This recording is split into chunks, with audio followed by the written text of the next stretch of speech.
Porque si fuera, la verdad que por Mati Marchi nos deja al aire, en las pausas. Sí, no. No nos mires así, Qué Mira que te vamos a revolear algo. Ahora me da miedo hablar. Ay, Dios. Pero bueno, acá estamos para meternos, nos metemos en las noticias del día, porque hay de todo. En realidad, primero vamos a ir al día de ayer. Recién veíamos a Caruso Lombardi y decíamos, fue el debate electoral en la Ciudad Autónoma de Buenos Aires. No nos vamos a meter con todo lo que pasó ahí, ni con los candidatos, porque no es nuestra jurisprudencia. Nos meteremos cuando sea el caso de los legisladores que quieran ocupar bancas en las distintas cámaras provinciales. Pero y porque está mal que esto construya agenda, además. Que se ocupen los porteños, digamos, de sus candidatos. Sí. Por lo pronto, lo que sí pasó en el marco de esto es que, obviamente, es una disputa que, si bien sea en la Ciudad Autónoma de Buenos Aires, están en juego, o así lo buscan, la reafirmación de este gobierno, de la Libertad Avanza, el triunfo de otras de las fuerzas, ya sean opositoras o, de todos los otros sectores de derecha que van divididos, ¿no? Entonces, fuerte apoyo por parte de la Libertad Avanza a Manuel Adorni, candidato del oficialismo nacional, ¿no? ¿Qué pasó? Estuvo presente para acompañarlo Santiago Caputo, principal asesor del presidente Javier Milei, persona que no tiene un cargo nombrado, de hecho es monotributista. Santiago Caputo, por lo tanto no tenemos en fino bien aquí, digamos, de dónde saca la que tiene, de dónde cobra, ¿no? En el Estado Nacional, o de dónde saca su dinero. Un tipo muy que se quiere hacer el misterioso. Ahora hace poco se publicó un libro sobre él que trata de desentramar un poco su imagen. Pero hizo una de las suyas en el día de ayer cuando intimidó, o eso pretendía, a un fotoperiodista, así es, en el país de José Luis Cabezas, que fue asesinado por sacarle una foto a un empresario que no quería ser fotografiado. Bueno, en ese mismo país, la Argentina, Santiago Caputo, principal asesor del presidente, le saca una foto a la credencial de prensa, donde dice el nombre y el medio, a el periodista. Ahí lo vemos, el periodista que fue intimidado por Caputo es justamente el que aparece en la foto anterior, que retrata de esta forma a Caputo. Ahí estamos viendo el video del destape, donde se muestra, digamos, la secuencia completa. Entra Caputo, este periodista, ese que está ahí atrás, que aparece en el video para los que están en el YouTube, ¿No le saca que fotos. ¿Le saquen fotos? No, él le dijo, basta de sacarme fotos, como el periodista sigue, porque es su trabajo básicamente, le mira la credencial, luego saca el celular del bolsillo y le saca una foto a esta credencial, o por lo menos eso relatan quienes estuvieron allí presentes, y le dice: vos sos un desubicado. Le dice Caputo al periodista. El fotoperiodista Becerra, de apellido. Antonio colega. Becerra, que estaba cubriendo para el Medio Tiempo argentino. Y que, sufrió esta situación y totalmente, digamos, fuera de los marcos de la libertad de expresión y de la democracia, sí, porque estamos hablando de un periodista que está haciendo su trabajo. Y él es un funcionario, entre comillas, porque... Es que justamente en este no nombramiento de cargo, lo que hace él es despegarse de una función pública que cumple, de hecho, de facto. Aparte, Milei ya dijo que es una de las patas cabeza, fundamentales ¿sí? de su armado político, ¿no? Él le asignó desde el primer momento el triunfo directamente, y Santiago Caputo, uno de las personas no solo con más poder dentro del gobierno, sino que concretamente también por fuera de los papeles, a cargo de la CIDE, ¿no? De la Secretaría de Inteligencia del Estado, y ahí anda haciéndose el fachero y el Peaky Blinder y directamente intimidando a periodistas, que es lo que hizo en la jornada de ayer. ¿Querrá que hagan una película de él? Es muy probable. Ahora tiene un libro. Se sentiría orgulloso. Por lo pronto tiene un libro. Pero sí, la verdad que esto parece que una cuestión que es bastante preocupante, no solamente por las cosas que han pasado en la Argentina, sino por esto de que los funcionarios se tienen que acostumbrar a esto, porque no queda otra, y hay alguien que está haciendo su laburo. Si no te gusta que te saquen fotos, bueno, ni vayas. llévate tu seguridad para que no te saquen fotos, Cayó te saquen igual fotos de lejos. con unos Sí, pero cuantos digo, jatobas. que te hagan un corralito, si lo puedes hacer. Sí, pero igualmente tenés que someterte a ser fotografiado porque sos un funcionario público y tenés que dar cuenta Pero- de tus actos públicos. pero Y ponele es así que te por rompa ley. la bola. Aparte Yo es pienso- peor que te vean sacando pienso una en el- foto medio intimidante a un fotógrafo que te vean. Es parte de la pasar, perf. qué sé Sí, yo.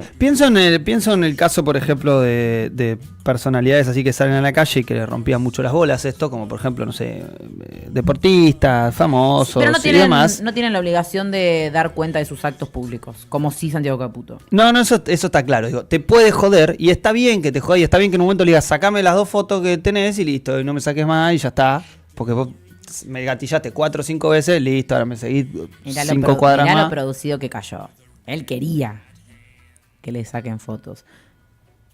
Él en realidad Si le no gusta querés, toda si no esta querés, parafernalia. por eso digo, Claro, quiere que hago hablen de hincapié en él. esto porque él quería que esto suceda. ¿Ves que ahí le dice, dejá de sacarme fotos? ¿Por qué el periodista dejaría de sacarle fotos? Bueno, así entonces lo que se vivió en la noche de ayer, obviamente Ay, muy se lo agarró repudiado encima. por sindicatos y por la Asociación de Reporteros Gráficos de la Argentina, porque, bueno, claramente se trata de un acto más de intimidación a la prensa que viene siendo sistemáticamente atacada por este gobierno nacional.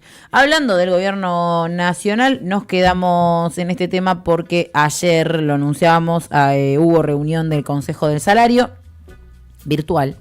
¿Sabían que la reunión del Consejo Sí, del Salario es se virtual? mantiene Desde la pandemia. Desde la pandemia y es lo único que se está manteniendo en formato virtual porque han vuelto distintas negociaciones. Justo hoy lo estaba escuchando a la mañana. Incluso propuestas por las empresas. Las empresas que son parte del Consejo del Salario han cancelado el trabajo virtual también.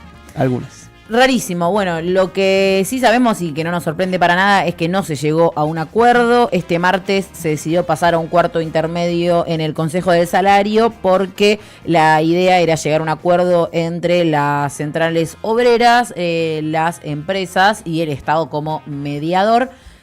¿Saben ustedes cuál fue la propuesta de las empresas? A un salario mínimo que está muy, muy por debajo de la inflación. Aumentarlo y de la acorde canasta a la básica. inflación, me imagino. Ay, casi. Casi, pero no. Esa fue la propuesta, obviamente, de las centrales obreras que pedían que el salario sea llevado en el mes de abril a 644.000 pesos y a 657.000 para mayo. No, las empresas propusieron un 4,9% de aumento en 3 meses. Es decir, que el salario mínimo quede en el mes de abril en 301.500 pesos. El salario mínimo, se supone que con lo que vos tenés que cubrir la canasta básica o parte de ella, porque recordemos que el salario mínimo busca ser como un piso de discusión. En 300.000 pesos propusieron los empresarios, 644 las centrales obreras, y es por esto que desde ya no se llegó a un acuerdo porque estaban muy lejos las Sí. posiciones de acercarse. Igualmente 600.000 pesos queda por debajo de la línea de pobreza, Desde ya. igualmente, ¿no? Porque Totalmente. Y eso Recordemos que estamos hablando del mínimo. Sí, Sí, mínimo que- vital y móvil. Claro.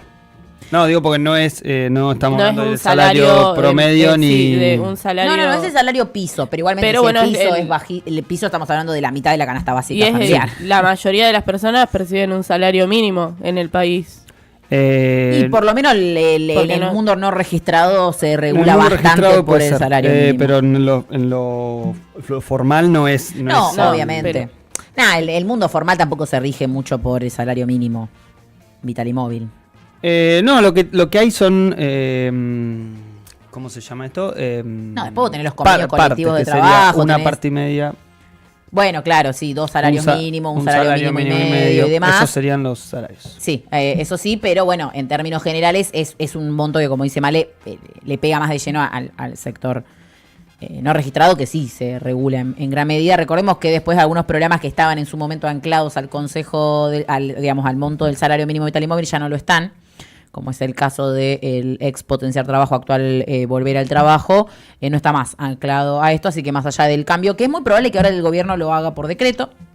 este aumento, como lo viene haciendo lo hizo en las reuniones por lo menos del año pasado. Esta fue la primera reunión del año, si no me equivoco, y durante el año pasado las terminó aumentando por decreto porque no hay un punto de acercamiento entre las centrales obreras y los empresarios, porque están claramente mirando dos películas totalmente distintas, y más que mirando películas, viviendo realidades totalmente distintas. Según el informe de Cifra, que es la consultora de la CTA, el salario mínimo ha perdido más de una tercera parte de su poder adquisitivo desde la asunción del gobierno en diciembre de 2023. Por lo menos una tercera parte del poder adquisitivo, que recordemos siempre es lo que importa, porque el gobierno dice aumentan los salarios, bueno, pero ¿cuál es el poder de compra de esos salarios en comparativa con la inflación, teniendo en cuenta las dos grandes devaluaciones que llevó a cabo este gobierno nacional, y obviamente ni hablar de los despidos, desocupaciones, cierre de empresas y demás.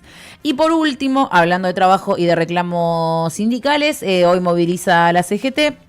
Vuelve a las calles bajo el lema "El trabajo es sagrado". La CGT y sus regionales, junto a gobernadores peronistas como Axel Kicillof, otras organizaciones sindicales, sociales y políticas, se concentrarán a partir de las 15 horas en Avenida Independencia y Perú. Desde allí marchará esta movilización, que finalizará en el Monumento al Trabajo, del cual, bueno, ayer Fran repasó más en detalle esta movilización, pero bueno, hoy a partir de las 15 horas, entonces la CGT convoca a esta marcha, que también concluirá con un homenaje a el Papa Francisco. De hecho, la CGT misma convoca a acercarse a la movilización con una ofrenda para hacerle un homenaje en Independencia y Paseo Colón a el Papa Francisco en el marco del Día Internacional de los y las trabajadoras, con obviamente las consignas de reclamo por la reapertura de las paritarias,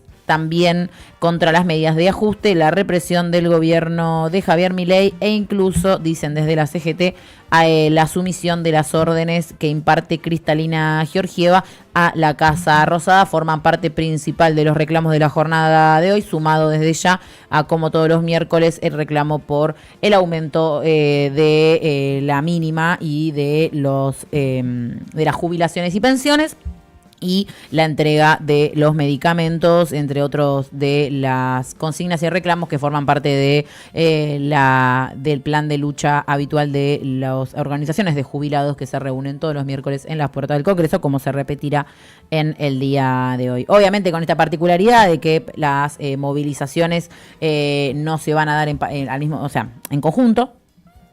Una va a terminar antes que la otra, ¿no? Claro, y a diferencia de cómo fue en el miércoles previo al paro general de la CGT. ¿El 24 de abril? No. No, fue a principio de abril. Se me van las... Ay, ¿qué día fue? Sí, yo también estoy pensando. Lo tengo acá. ¿Cómo se me mezclan a mí también las fechas? Yo le perdí hasta el margen de referencia. 10 de abril. 10, claro. El 10 fue el paro, el 9 de abril, estabas bien, el 9 de abril, miércoles, fue la movilización que se definió convocarla acompañando a los jubilados. Bueno, en este caso no se da de la misma forma, sino que se dan en paralelo en la Ciudad Autónoma de Buenos Aires, pero con recorrido distinto, esta marcha de la CGT, que, como decíamos, se convoca para las 15 horas. Como siempre, los jubilados estarán movilizando alrededor de las 17 horas en la Plaza del Congreso. Mañana, obviamente, vamos a ver cómo Obvio. Ha sido todo. Y obviamente, como no vamos a estar al aire, esténse atentos a las redes sociales de Trinchera, que ahí obviamente vamos a estar informando de cómo desembocó y cómo fueron las imágenes de la jornada de lucha del día de hoy. Exactamente. Male, si te parece, nos metemos en el mundo de la comunidad. Dale, anduvo de jornada de limpieza Santa Ana, el barrio de Santa Ana, que está por la periferia de la ciudad de La Plata. Y bueno, este sábado que pasó, el 26, varios vecinos llevaron adelante una jornada de limpieza en la plaza de Santa Ana, que se llama María Elena Walsh, junto a la Secretaría de Ambiente, donde está Guillermo Escudero junto con su equipo. La jornada tuvo el fin de concientizar sobre la importancia del cuidado del medio ambiente. También estuvo presente Cecilia Di Mattia, que nos contaba cómo fue y qué otras actividades hubo. Si tenés, Mati, por ahí. Bueno, ella es referente del Frente Sí, que es que organiza el barrio, ¿no? Está ahí, impulsa la jornada de limpieza, porque hay un problema en Santa Ana, que es que la basura, el recolector de basura pasa de vez en cuando, ¿no? Pasa todos los días o día por medio. Ahí escuchamos a Cecilia. El reclamo se lo hicimos a quien sería que está... El otro, Mati. Esa es Antonella. Ahí está Cecilia. Concientización sobre el medio ambiente, el cuidado, la importancia del cuidado del medio ambiente, los espacios verdes, junto a Cecilia Di Matías, quien te habla, referente del Frente Sí, de Melchor Romero y Santa Ana, Antonella Sotelo, referente de salud del Frente Sí, junto a Mariel Andreu, Pablo Cren, que son de mi equipo, del equipo de salud y del equipo de referentes, Elías Licursi, como referente de la juventud. Bueno, nada, se armó una linda jornada donde se limpió la plaza, se cortó el pasto, se plantaron árboles, se juntó la basura, porque justo en la esquina, bueno, muchos vecinos dejan la basura y el recolector no suele pasar seguido, así que desde la Secretaría juntamos todo lo que era basura, dejamos preparado para que el recolector pase a buscarla. Le entregamos un premio a una madrina, se amadrinó la plaza, Estela Altamiranda, donde le hicimos un reconocimiento, le regalamos un hermoso mate de cerámica para que ella estrene en la plaza. Va a ser quien se ocupe de los árboles, de cuidar los árboles, ya que vive a media cuadra de la plaza. Así que fue una jornada espectacular. Nos vamos a hacer cargo de la iluminación del predio, digamos, de la plaza, y de poder colocar de nuevo los arcos, porque el club de Santa Ana de fútbol no tiene club propio y los chicos entrenan en esa plaza, así que vamos a dejar las canchas en condiciones para que los chicos puedan entrenar, ya te digo, en buenas condiciones. Bueno, ahí hablaba también de la iluminación, no solamente el problema es la recolección de basura, sino también la poca iluminación que hay en la zona. Después hablábamos con Antonella, vecina de Santa Ana y parte del Frente, sí, también, pero de la parte de salud, y nos comentaba, ella vive ahí, que hace rato vienen reclamando al delegado por la recolección de basura y la luminaria del barrio, y tengamos en cuenta que esto fue el sábado y ayer todavía la basura estaba ahí, todavía no la habían juntado, así que si tenés el audio... Reclamo se lo hicimos a quien sería que está llevando la delegación de acá de Romero, que es Simón Mirazo. Los reclamos se le han hecho, obviamente, pero bueno, imagínate que tenemos la mugre que juntamos del sábado pasado, o sea, el sábado que pasó, y hoy estamos a martes y la mugre sigue ahí. O sea, la plaza la mantenemos, pero no tenemos ni siquiera un container como para decir metemos todo ahí. O sea, quedan las bolsas en el piso, donde también nos rompen los perros, lo mismo que la nada, porque lo tenemos que volver a juntar. Pedimos la iluminaria de los barrios a la noche no se puede estar. Por ejemplo, en la calle 2, que son paralelas, que son 157 y 158, entre 521 y 522, que vendría a ser una manzana, reclamamos le reclamamos a la luz a quien se la tenemos que reclamar, que es el delegado de acá de Romero. Vinieron, pusieron, creo que en las esquinas, y ya no hay más luz, nuevamente. En la otra cuadra pusieron cuando una de las vecinas sobre la zona 158 pidió, hace como 2 años que viene pidiendo el reclamo del tema de la luminaria. Esta persona, como te digo, dijo que él no se podía hacer cargo, que tenía que hacerse cargo la delegación de San Carlos, cuando, o sea, nuestra jurisdicción es la delegación de Romero. Pero bueno, si reclamos hay.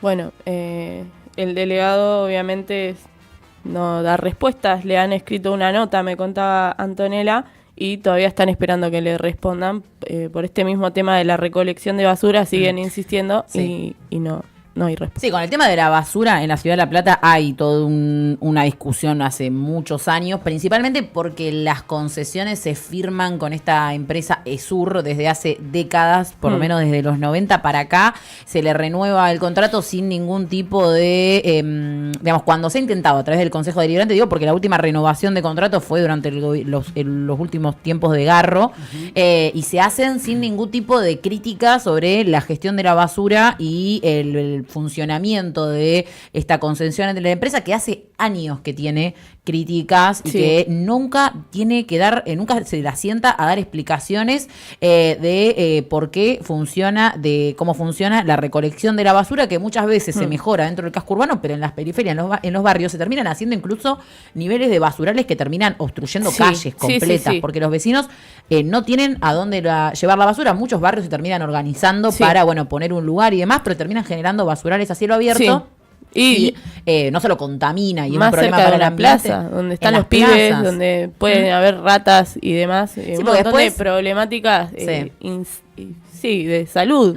Después es que se ponen esos carteles que dicen no arrojar basura aquí, y obviamente los vecinos van y ponen las pilones de basura ahí a propósito, también como una forma de demanda de esta, más que nada porque son estas, como digo, son estas concesiones que se firman a 20 años.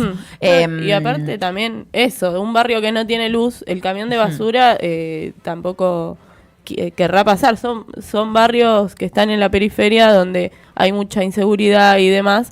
Pero tiene que pasar. Obviamente que tienen que pasar. En San Carlos en un tiempo pasaba lo mismo, ahora ya como se urbanizó más el barrio, pasa seguido, pero pasó mucho tiempo también. Bueno, hoy vamos a hablar un poco de urbanización de la Ciudad de La Plata y de la situación que también se lo podemos preguntar, va a venir la concejala Cintia Mancilla, que ella, lo recuerdo porque ella estuvo en particular muy involucrada en el tema de la renovación de los contratos de estas empresas que prestan los servicios de recolección de basura, así que también podemos preguntarle algo al respecto de eso, más que nada que se está haciendo desde el Consejo Deliberante para frenar esta situación que, como retrata Male y las vecinas del barrio Santa Ana, es algo que perjudica la vida cotidiana de los vecinos. Sí, y bueno, paso con otra que es de la Villa 2124, que problemáticas con el agua y con las cloacas, porque las condiciones de vida de las personas que habitan las villas son realmente preocupantes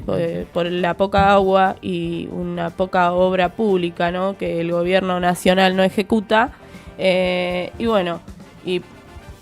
suspende también porque ya había encaminado antes del gobierno de Javier Milei un presupuesto para justamente mejorar las redes. Sí, recordemos que desmanteló totalmente el Fondo de Integración Sociourbana, el FISU. Sigue existiendo la Secretaría, pero desmantelaron el fondo fiduciario desde el cual se obtenía plata para respaldar esas obras. Acusando a las personas que estaban a cargo de ese presupuesto, ¿no? En la Villa 2124 viven más de 50.000 personas. Hablamos de la villa más grande de la provincia de Buenos Aires. Y los habitantes están en una decidida total que en 2020 el GCBA y el AISA firmaron un convenio que proponía finalizar la obra de agua en los primeros 6 meses del 2025. Pero desde noviembre del 2023 las obras se encuentran frenadas. Las obras internas a cargo del Instituto de Vivienda de la Ciudad, el IBC, registraron solo un 39% de avance de las primeras etapas. La falta de inversión y la interrupción de los trabajos agravan los riesgos del barrio más poblado de la ciudad, donde habitan, acá dice más de 80.000 personas. En la Ciudad Autónoma de Buenos Aires, ¿no?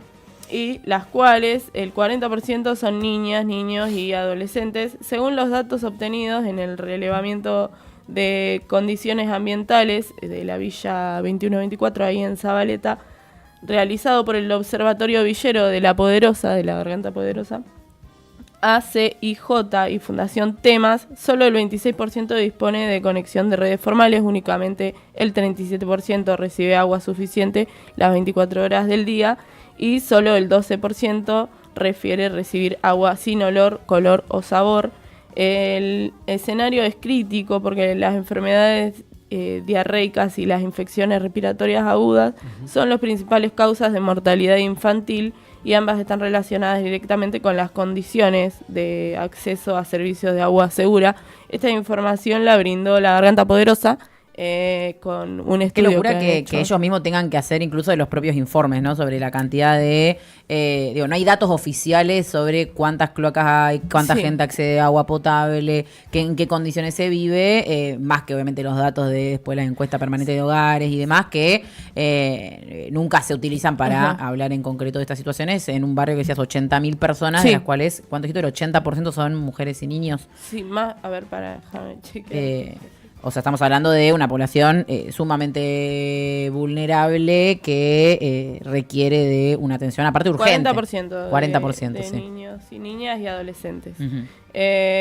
Sí, y únicamente el 37% recibe agua suficiente las 24 horas del día. O sea, estamos hablando menos de la mitad de las personas tiene todo el día agua en su casa. Claro. Y hay es más profunda este análisis que han hecho desde La Garganta Poderosa y esta investigación o relevamiento. Sí.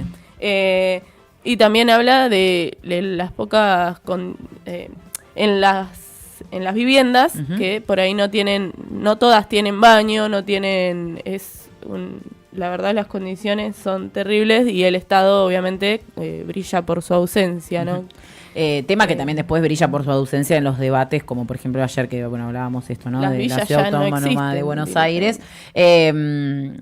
Ese tema que nunca se pone en agenda tras tantos años de gobierno del PRO.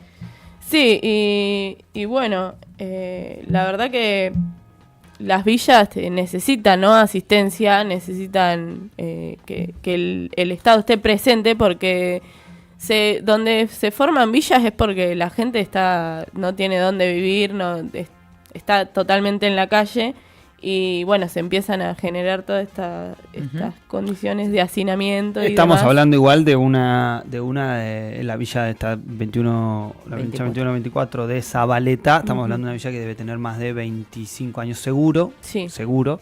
Y obviamente crecimientos poblacionales muy grandes en estos lugares, sobre todo en momentos de mayor crisis económica. Sí. Y con una cuestión, como bien relataba recién Male, y trayendo este relevamiento que llevó adelante La Garganta Poderosa, como un montón de organizaciones que realizan estos laburos en los territorios y que son los únicos datos que luego hay, ¿no? Sí. Para el abordaje incluso de políticas concretas que hablan un poco de la cuestión estructural y de esta situación que después obviamente trae montones de problemas de salud. Bueno, por ahí pasa un tren también, ¿no? O Claro, ya sí, dejó sí. de pasar. Sí, por el medio. Similar Por el medio de la villa. similar a lo que sucede aquí en la ciudad de La Plata en la rotonda de calle 52 y 122, cerca del BIM 3. Ya Sí, es peligroso también. Ese barrio, Hubo igualmente. una Gran parte del barrio claro, ese. pero bueno, lo que sigue habiendo son viviendas precarias Sí, con muy gente cerca que de la- está en sí. Sí, situación en el medio de calle en la y medio de la que, vía apenas Sí. pasa el tren. Bueno, esas son mis noticias hasta el momento. Divinas, Male. Sí, Nos la subiste verdad. la mañana. Y mira, y nos vamos a meter con Franco. Yo les con traigo un Franco poco que de se va a show. meter con Francos. ¿Un poco de show? Subilo un poco, porque la verdad que Es un poco la de show. realidad es demasiado cruel. A ver, No es culpa de Male, pero la realidad es muy cruel. Sí, esto también es, no sé si cruel, pero mínimamente triste y parte de quizá las nuevas formas de estafa internacional. En este caso estamos hablando de la estafa que llevó adelante ni más ni menos que el presidente de la Nación, que no es la primera, como ya hemos hablado cuando hablamos del caso Libra y de todas estas estructuras estilo Ponzi, ¿no? En la cual esto se refiere a que hay una especie de triángulo donde siempre hay una cúpula que elige cuándo salirse del juego, ¿no? Y cuando se sale del juego, la base se derrumba. En este caso estamos hablando de lo que fue la estafa de Libra, pero ha habido, como decimos, otros casos en los que el presidente de la Nación también ha sido parte, incluso como diputado nacional, también promocionándolo desde su Twitter, tuiteando, digamos, realizando un tweet, y publicando el código de compra de estas acciones, ¿no? Bueno, recordemos, ya todos sabemos lo que fue el caso de Libra. El presidente publicó a las 7:22 de la tarde un código. Ese código empezó a girar. Él dejó posteado ese tweet, luego lo bajó. Él tuitea 22 segundos después de que se crea la moneda, con lo cual este es el tweet que hacíamos. No, pero él lo estaba difundiendo nomás. Claro, no era de promoción, era difusión. era difusión. Acordate. Después recordemos que él dio una entrevista, tuvo 2 entrevistas, la que estuvo super coacheada con Jonathan Viale, que se filtró también la edición, ¿no? En la que entra Santiago Caputo a todo esto. Entonces, todo este recorrido, ¿por qué hago todo este recorrido histórico hacia atrás? Porque obviamente también tuvo su correlato en el Congreso Nacional. Y hubo un planteo de interpelación a funcionarios públicos que tenían que ir a dar declaraciones al respecto. Y el Congreso de la Nación citó a 4 funcionarios, concretamente. Uno era el jefe de gabinete, porque es la máxima autoridad del Poder Ejecutivo luego del presidente, ¿no? Que es Guillermo Francos, ni más ni menos. Que fue el único que acudió al Congreso Nacional a ser interpelado por los bloques propinantes. En este caso, el ministro Luis Caputo, ministro de Economía, nuevamente se ausenta de la Cámara de Diputados cuando es citado a declarar. Y ahí hubo, obviamente mucho ruido antes de empezar la sesión, mucho quilombo interno en el Congreso. Digo, parte de un funcionamiento que se da hacia dentro del Congreso, que realmente, si lo ve cualquier persona que está volviendo a laburar o yendo a laburar, le parece que esto es terrible lo que sucede. ¿Explicó Mariano, algo? Sí. Mariano Cunio Libarona es el otro ministro que no acudió a la Cámara de Diputados, y el titular de la Comisión Nacional de Valores, Roberto Silva, completan esta nómina de los 3 funcionarios que a priori quedaron para ser convocados el 14 de mayo para continuar con esta interpelación. Y me decía si respondió algo. Bueno, al principio entró enojado porque le hicieron esperar 2 horas y dijo, yo soy del... Ahí está la cara de enojado ingresando al recinto del jefe de gabinete. Cara de tránsito lento. Él está siempre con cara de tránsito lento. Sí. Se sentó y lo primero que dijo es: hace 40 años que trabajo en el sector público y privado y nunca hice esperar a nadie 2 horas para una reunión. Esto era porque no se ponían de acuerdo los bloques en de qué manera se iban a llevar, se iban a hacer las interpelaciones, y con pregunta, repregunta. Bueno, formato más de operativo, digamos, de la situación. Terminó siendo como quería el oficialismo y se llevó adelante. Arrancó el jefe de gabinete haciendo una exposición, leyendo un documento que llevó, planteando algunos elementos en los que, bueno, obviamente descartaba que el gobierno tuvo nada que ver con Libra, que no hubo ningún interés, que no hubo ningún pago, que no hubo ningún cobro. Pero vamos a escuchar un fragmento nada más de esta sesión. No traje, la verdad, que muchos fragmentos porque la verdad que no hay mucho para plantear. Vos recién, Delphi, me preguntabas si contestó algo, pero miren una de las respuestas que le da la diputada Sabrina Silva cuando él responde, y la diputada Sabrina Silva le repregunta mostrándole una imagen directamente. Nunca en ningún momento hubo una relación del señor Davis con ningún funcionario del gobierno. Creador de la... Esta foto no pareciera confirmar que Milei no tenía ningún Milei. vínculo con Hayden Mark Davis. O sea, No, el vínculo sí lo tenía. Pero acaba de decir No cambie mis palabras.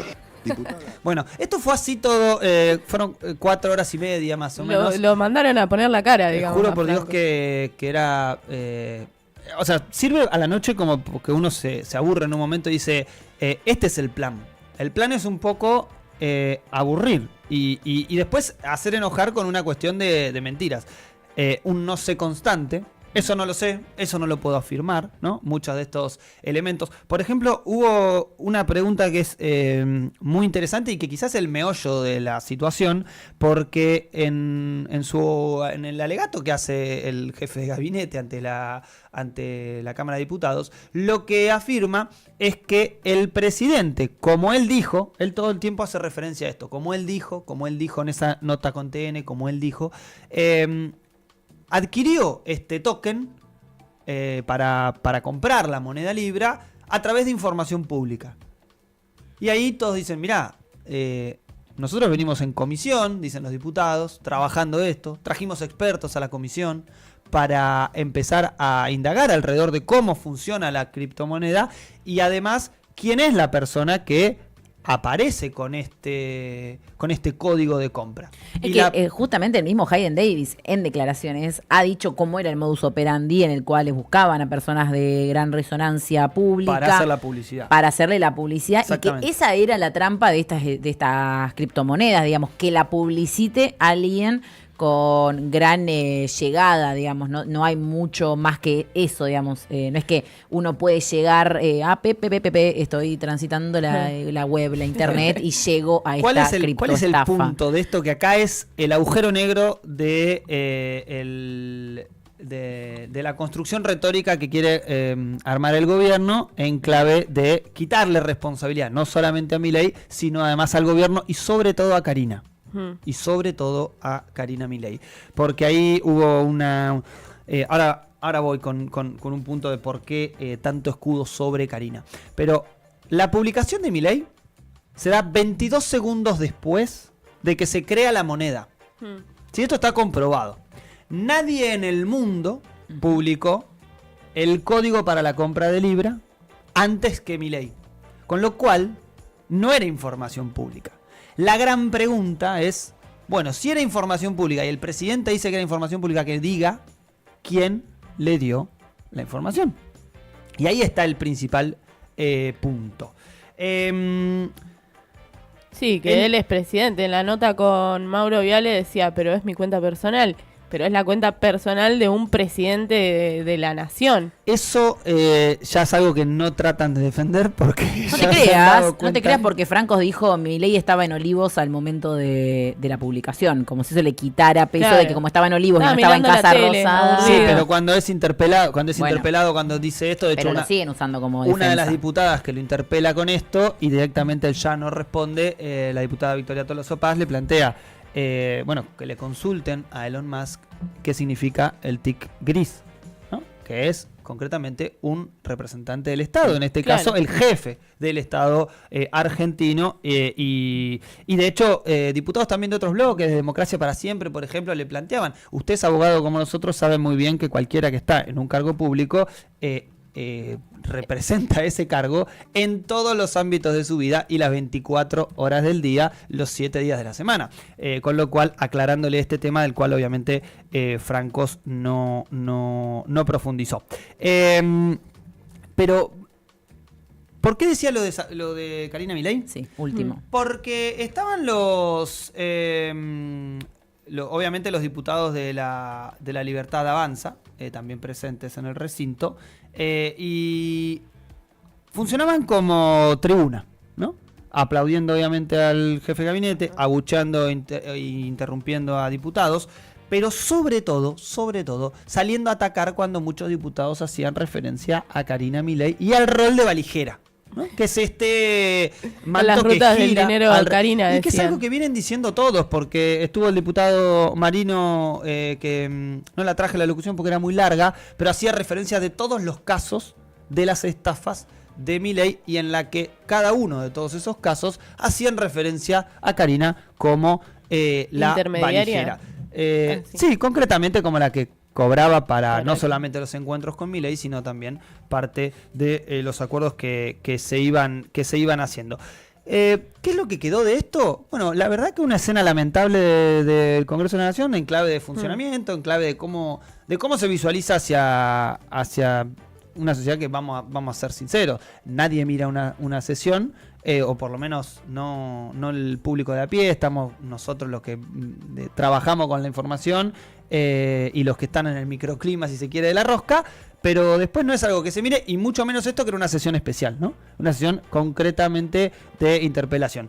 Vamos a esperar al 14 de mayo, porque el 14 de mayo deberían acudir nuevamente Luis Caputo, nuevamente no, deberían acudir de una vez Luis Caputo y Mariano Cuño Libarona, muy atacados por no haber estado, lo cual es muy probable que si vayan sea una interpelación en la que sea más quilombo de lo que fue esta con Guillermo Francos, porque además esto no era solamente del sector de Unión por la Patria. Por ejemplo, el mismo Pichetto declaró: no se olviden los funcionarios que nosotros también tenemos el poder para traerlos a los funcionarios con la fuerza pública al Congreso de la Nación, porque es un deber constitucional cuando el Poder Legislativo cita a sectores del Poder Ejecutivo a sentarse a una interpelación. Así que veremos cómo quedó todo. Por ahora, Milei sigue sin tener nada que ver por haber promocionado una estafa y por haber sido el primero en mandar ese código por ese tuit que luego borró.